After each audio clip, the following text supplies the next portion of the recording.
Hi, everyone. Welcome to PeopleMetrics Live. Today, we're talking about how the customer feedback management process works when you're using a customer experience management software tool like PeopleMetrics. So Audrey, tons of companies these days are sending surveys to customers to ask for their feedback on recent experiences. We've probably all gotten at least one. I'd be surprised if if someone hasn't received one of these surveys. But can you explain why we recommend using a software tool like PeopleMetrics to actually manage that customer feedback when you receive it? Yeah, absolutely. So yeah, you're right. Almost everybody is collecting feedback in one way or another these days, which is awesome. We absolutely recommend that. But we find is people are sort of doing surveys to check off a box. Yeah, we do a survey, we have a survey program, but they're not doing anything with the feedback. And so Madeline, what you said about using some type of tool to actually measure and manage once you have the feedback is really imperative. And what's happening now is people know that they're supposed to collect feedback and they're doing it. And even when they have a tool, they're not necessarily doing anything with the feedback once they get it. And so that's what we want to talk about today is what you should be doing. And from our findings of what we've found over the years of PeopleMetrics experience is that collecting feedback is really a loop and it should be done in a loop. And it starts with that customer interaction with your company. And then there's a whole circle of things that should happen until you get to actually closing the loop with your customer or using your feedback in a way to benefit your company. And really, if you're not doing this, and Kirk, you probably have seen this in your experience too, you're wasting your money. You're collecting survey, you're paying for the program and you're putting all the effort into it. But if you're not completing the loop of managing the feedback, then you're kind of wasting your money. Yeah, and that's exactly right. That feedback program is intended to be, as you said, a closed loop where there's a process that's followed and builds upon itself. But if you don't follow that loop, it's more like a dead end. And then, Yeah. as far as what you were talking about for those stakes, that is really critical of people who use their survey program as a checkbox of like, yeah, we do it. The reason there's an expectation that you have a survey program is because if you do it well, it yields clear benefits of you improve the experience, you have reduced customer churn, you have better customer retention, more customer spend. So it yields real benefits, real commercial benefits to your company if you do it successfully. If you don't do it that way, well, then it's just the exact opposite effect. If you're just wasting money on the program that you're not utilizing in the way it could provide benefit. Yeah, I think that's a good point about that. If you're actually using the feedback and using the complete loop, that there's so many more benefits than just checking off your box that you're doing a survey. There's actually really great insights. Your customers are going to tell you what they want and need, and you'll be able to reduce churn and ultimately grow your customer base and make your company more successful.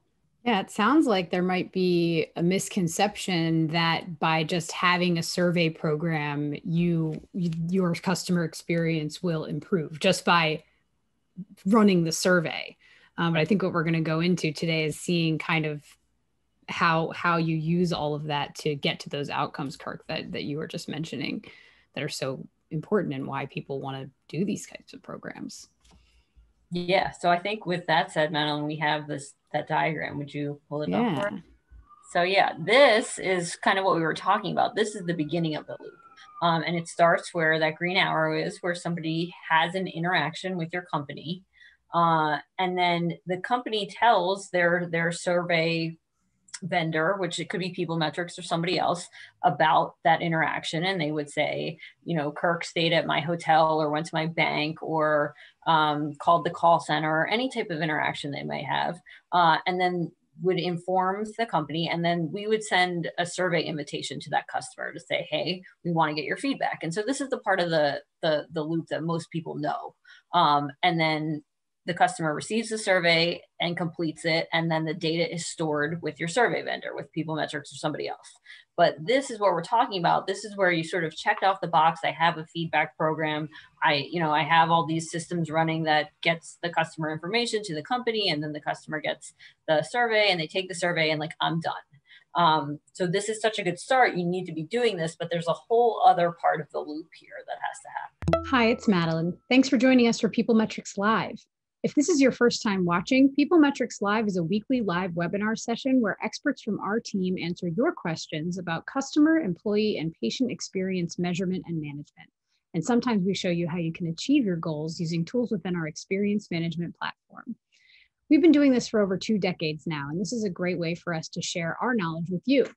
You can sign up for upcoming sessions of PeopleMetrics Live at www.peoplemetrics.com/events and bring a friend. The first big one that we like to talk about is, how do you individually close the loop?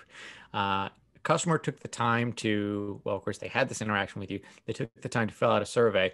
What are you doing to close the loop with that individual who completed that survey? And this is often where, especially in high value customer relationships, you're going to get a lot of value of making sure that your high value customers are satisfied and that you're following with that individual. So let's go through how you can get the most out of that loop. After a customer completes a survey, especially if it's a negative experience, you want to be alerted to it, because something to keep in mind is that your survey is part of your customer experience.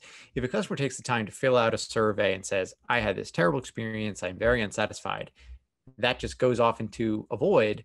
That's a negative customer experience. That's just another kind of negative thing that has happened along kind of their process with you. So the first thing that needs to happen is, if someone tells you that something bad has happened, you need to be notified of it right away. So what should happen is that a negative survey response generates alerts that go to your internal team to follow up on. After that alert, the next step is it is sent to you kind of in an email. This is something that you want to be kind of front of mind to you, that this is something that is brought to your attention, as it is like any other ticket or like a customer calling into the contact center. This is an immediate issue that's just been brought to your attention. So you want it kind of brought to you in real time. Once you have that notification in real time, you do want to, of course, follow up with the customer as it is any other kind of item that requires resolution. Any survey feedback should be treated like a call to the contact center, like any kind of ticket that comes through on your website as something you need to resolve. And then finally, that is kind of closing the loop. You need to make sure that you are resolving kind of this issue that comes up with the customer. And at this point, you have closed the loop. If the customer has this experience, it's a negative experience, takes the time to tell you, you want to make sure that in real time you are notified, that you can follow up, that you do follow up with the customer. And at that point, you have then closed the loop. And this is kind of successful individual follow-up for a customer feedback program. I know I've heard you guys talk about this before, where just like you were saying, Kirk, that the survey taking experience is part of your customer experience. You want that to be positive and not going into a void, but also the resolution experience of, if you had a negative experience and, where we're talking about company reaching out to customer, that is another place where you have an opportunity to provide a positive experience for customers so that they do keep going around the circle and continue interacting with your company, right? Precisely. And that's why when it comes to this individual feedback, there are best practices to how you can do that part wrong. This individual response, you can do that incorrectly. And there's generally 3 best practices that we recommend for our clients of how you complete that half of the loop the best way possible. The first is that when you are sending those alerts, and these are real-time alerts that should go to you to follow up, those alerts should be targeted to the person who is doing the follow-up. Now, something that can happen is that everyone wants to be involved. Everyone wants to know that this customer feedback. And at that point, it just becomes noise. And you lose this sense of who is directly responsible, who should be following up. So you just want to send that to the person who you're expecting to do that follow-up. So that's best practice number 1. Best practice number 2 is that there are kind of best ways that, when you're sending that alert to someone, different ways you can do it. One is the owner of that relationship. So for instance, at a bank, that's commonly going to be the branch manager. That is going to be perhaps a dedicated triage team. So someone who, not only is it going to them because they are responsible for it, but that's, it makes sense that they're the ones who should be managing that relationship. And the last piece of that is that you should have dedicated processes for following up. It's not just a notification system. It's not just, hey, we got this survey response.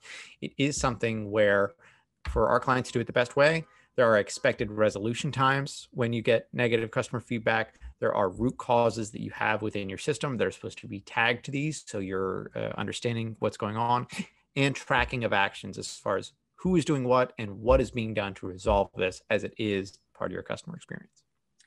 I think that last one is so important because it is part of the customer experience, that you really do want to sort of operationalize the follow-up so that the experience is consistent regardless of who from your organization is actually closing the loop, because it's also part of that client's or customer's actual experience with you.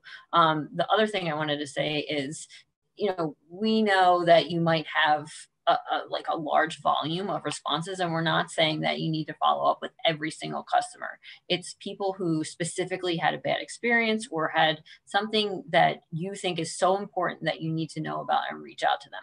Now, if you're a B2B company, you might want to reach out to everybody and thank them for their feedback and follow up, even if it's positive.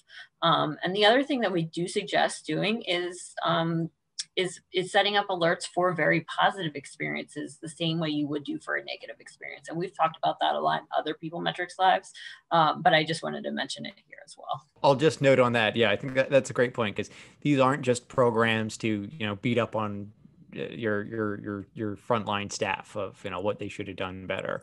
Part of having, resolving a negative experience is we have a process in place to resolve that. But when someone does something good, when there's a great experience, you want to have processes internally to communicate that as well. That, you did a great job. I want that shared. So that's a great call out, Audrey. You should have a process for how do I share this positive feedback internally for employee engagement. Yeah. Did you know that you can watch past sessions of PeopleMetrics Live right here on our YouTube channel? All you have to do is click the link above. Be sure to check them out for answers to dozens of questions, along with stories, tips, short tutorials, and best practices from our team of experts. You can click the bottom right corner of this video to subscribe to our channel so you never miss an update. So Kirk, that was a really good talk through the individual portion of this loop. We actually do have another path to close the loop that I think is important as well. And I wanted to talk through that today. So this is for aggregate feedback. This is for, you've received feedback, you've reached out to the individual and closed the loop with them, but now what are you doing with all this feedback that you've collected? So this is after customers complete the survey and the survey feedback is with your survey vendor, with PeopleMetrics or somebody else. The company is then going to use that survey tool, the software, to aggregate the feedback. And that means that you'll be able to log in and view charts and different visualizations for what's going on with your data. And then what you really need to do is make decisions based on that feedback. You see that people are having long wait times, or that the call center staff is not empowered to make decisions or help your customers in some way. That's going to be shown in your data, and then you have to take that opportunity to make decisions to make operational improvements in your organization based on your customers' feedback. And if you do that, you're going to have happy customers who come back, and that will really close the loop on this aggregate path. And what's important is that you really are doing both of these concurrently. When you receive feedback, you are acting on individual feedback and making sure your individual customers are happy, and then looking at feedback from a higher level and making decisions based on that aggregate feedback. Kirk talked about some best practices for the individual path. I want to talk about some best practices for the aggregate path. One is that this feedback should be shared widely across your organization. I think historically that this type of feedback was shared just with the insights team, or occasionally in the boardroom at some kind of review meeting. But really you should democratize the feedback and make sure that all of your employees have access to it and are able to see what's going on. Plus it can be really motivating for people to see that your NPSs are improving, or that your rep scores are improving, things like that. So it really should be shared broadly so your team knows what's going on with your customer feedback. Something else that's really important is to make and communicate changes based on this feedback. So like I said, if you see something that's going on in your data and you know that your customers are experiencing something that should be changed, you should act on it, you should implement changes, and you should communicate both internally to your employees that we're making these changes because of customer feedback, and out to your customers if you can. Hey, we heard you, and this is what we're doing to make a better experience for you. So the second best practice is to, act on the feedback and make changes and make sure people are aware of them. Yeah, and that's I'll hop in there, Audrey. I think like those 2 points are really important as far as how this feedback is different from market research. And folks who come from a market research style mindset think, we have this point in time where we're going to do this study and we're going to share it with an executive team. But that's not how customer feedback works. It is a mindset of, I need to make sure my company is customer centric, and I need to make sure our customers understand that we are too. And so if you're not sharing that feedback with your whole organization, it's hard to embed a sense of customer centricity if they're never hearing from customers. And then similarly, if your customers never hear that you're making changes based on what they've told you, then you're going to see that in your response rate, and you're going to see that they don't care to respond to these surveys because they don't see anything coming of it. That kind of comes back to what you were saying before, Kirk, about the experience of sending your feedback off. I had a bad experience saying that in my survey and then never hearing anything about it. That's so important to have that communicated back to you, that you were heard and that something's being done to fix it. Yeah, what happens is those cases is the next time the person's not going to provide feedback. And if they have a problem again, then they're just going to go somewhere else. So not only are you reducing churn by listening and following up, but you might be growing your company because of it. The last thing I wanted to talk about as far as best practice for the aggregate feedback path is that you really should be setting goals. So once you have a baseline, you've been running your program for some amount of time, and you have enough responses to form a baseline NPS or customer satisfaction score or problem score, all of the questions that are in your survey, you should set goals and think of where you want to be. You want to see your detractors decreasing and problems going down. You want to see your NPS going up and customer satisfaction going up. And you'll be able to make informed decisions by looking at your existing data and then planning out where you want to be in the next 3 months, 6 months, a year plus. Yeah, that's a great point, because just like anything else in a business, you need to have some grounding of where is it that we are, or where is it that we're trying to go. In customer experience, feedback is, you have metrics, you have problems, NPS, and it really helps ground people, especially if they've never done this type of feedback before, to say, here's where we're trying to go. This is just a great representation of what we were talking about in the very beginning of this session, which is that misconception of the fact that if you have survey software and you're collecting customer feedback, that customer experience is just automatically going to improve. And what you can see here from both of these loops is, there's processes that you need to set up at your company internally based off of that feedback to follow up, which there's like 2 experiences there that you need to create intentionally of the survey itself, and then also how you follow up on it. And then on the aggregate level, that one right in the middle, improving the customer experience, has a lot of those best practices, Audrey, that you were speaking to.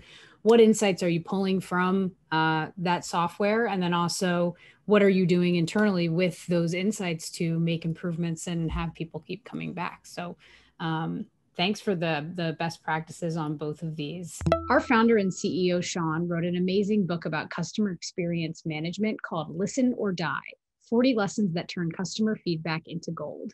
It's a deep dive into best practices for CX measurement and management strategy based off of Sean's years of experience in the space, and you can easily read it front to back on an airplane ride. Pick up your copy today. It's available now on Amazon. We do have some time for Q&A today, so I want to launch into that really quickly. The first question that I have is, what are the customer interactions where you generally do a program like this? I know we have the beginning of that circle starting with the big start is the customer interacting with your company. So what are those interactions? Yeah, so there's so many different touch points that can be measured. And I think this kind of goes back to one of the sessions we did on journey mapping, but you want to think about interactions that your customers have with your company that are what we call moments of truth, that can elicit some type of emotional response where somebody's going to remember that reaction and have a feeling about it one way or another. So things like, was the hotel room clean, your hotel stay, or your talking to someone at the call center when you called for technical support, or when you have an interaction at a bank, or you take your car in for service, or you have someone out to your home for an installation. All these things that happen where you're interacting either with a representative of the company or you're using one of the company's tools are moments that can elicit an emotional response if things go really well for your customer, and the same thing where if there's some type of problem that they're going to remember. And that probably ties back to what you were saying earlier, Audrey, and Kirk too, about what alerts you're generating, right? You don't want to be having alerts on every single survey response that you get, but especially when they're tied to those moments of truth and they're, someone's room is dirty, you obviously want to follow up on that right away. Definitely. Yes, precisely. Yeah. And then certainly, benefit of the survey is that if there's something you felt uncomfortable expressing in the moment, didn't want to say to that rep, or if it's a long-term B2B relationship where you have a good relationship with this account manager, but so you don't want to say something to them directly, the survey gives that outlet and you want to correct that in real time because something just happened that needs to be resolved. Awesome. Cool. Well, the next question that I see here is, which part of this feedback loop is more important, the individual or the aggregate loop? Oh, that's a good question. I would say that they are equally important. There are two paths that get you to the same place, but that you have to follow both of them. And maybe backing up a minute, I want to say this could seem overwhelming. There's a lot that goes into these programs, and I think people set them up where we saw that where they get to, yeah, we're collecting feedback and feel like they're done. But really, when you're designing your program, you should think about the whole loop. You need to think about, how do I get the feedback all the way through? What am I going to do with it when I get it? And your program should be set up thinking like that, meaning define who are the loop closers and what is the process for closing the loops and who's going to have access to the feedback and all the pieces that go into completing the loop and making sure that you're following up with your customers and have the ability to act on your feedback. And that's what a partner can help you with. That's what we do at PeopleMetrics. That's what, if you went with somebody else, they would be able to help you do. There are tools out there that are just software based. And that's where I think people get stuck is they set the software up, but then don't know what to do with their feedback or how to follow up with their customers in an operationalized way. So yeah, but to answer that question, I can't pick one. I think and I would ask then, what came to mind for me was, could you, either of you, quickly paint a picture of what it would look like if you didn't do one versus the other? Like, what does a program look like when you're not doing aggregate and you're only doing individual, or vice versa? And what are you missing out on? Sure. Yeah. Well, I'd say if you're not doing one, you are just leaving easy wins on the table, because certainly for following up on individual feedback, there's an immediate tangible benefit of, here's a customer who's at risk of leaving. And if I don't follow up with that customer, that is a loss. And it might not be that they leave, it's they're telling others this poor experience they had that was not resolved, which impacts, further revenue down the line. And so to leave that on the table, not follow up on individual feedback is a clear loss. And then of course, to not put it all together in an aggregate way is another, if you're not doing that, that's a big loss. It takes work to manage both of those, but there's such a clear benefit. I think that not acting on individual feedback is almost worse than not asking the question. You're going so far as to ask the question, and having someone take the time out of their day to tell you what was wrong, and then for you not to do anything with that, is going to leave a really bad taste in that person's mouth. So maybe if I had to say which one's more important, it would say follow up on that individual feedback. But if you're not looking at it in the aggregate, then you're not going to know how to make strategic organization-wide decisions. Right. You're probably missing big, larger trends that are showing up in terms of, like you said, wait time or things like that, that your program can help you identify. Anything else, guys, before we close out today? This was a great session. I think we covered it. All right. Well, I want to thank you both for sharing your time, expertise, walking us through painting pictures for us today, and for this awesome overview of how the customer feedback management process works when you are using a software tool like PeopleMetrics. So I hope this has been a valuable conversation for everyone we've got on the line here today, and I'll make sure that when this goes up on our YouTube channel, we include a link to download the diagram that we shared, so you can make sure you're closing the individual and the aggregate loops when you're managing customer feedback for your company. And on behalf of everyone here at PeopleMetrics, thank you for joining us for PeopleMetrics Live. If you like this video, make sure to subscribe right here so you never miss an update. And have you checked out other sessions of PeopleMetrics Live yet? You can click right here to watch them all. I'll see you there.